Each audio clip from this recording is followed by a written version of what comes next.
Voy a hacer Sudamérica.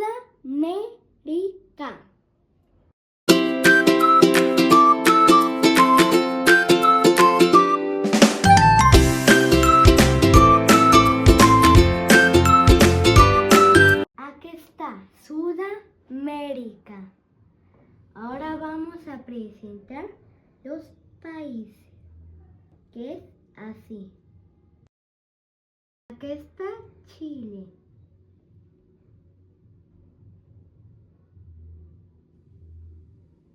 Argentina. Acá está Uruguay, Paraguay. Acá está Bolivia.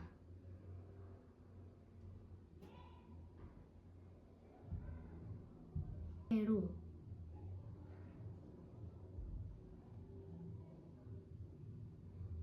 Ecuador.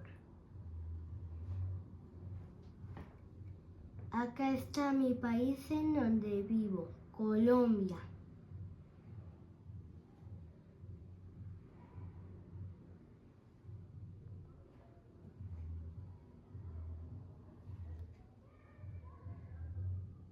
Estas islas son de Colombia.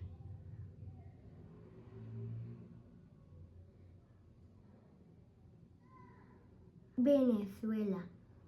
Acá está Guyana, Surinam.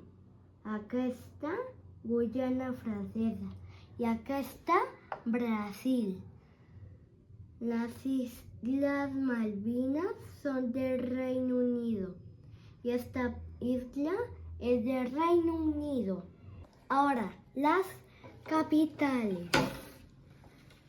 La capital de Colombia es Bogotá.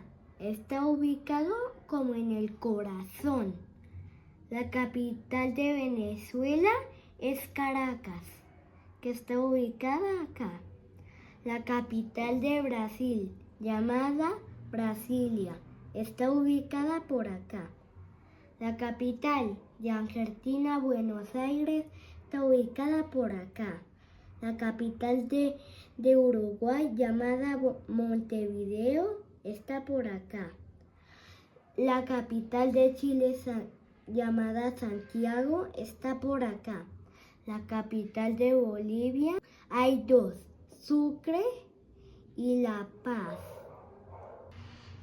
Capital de Perú, Lima.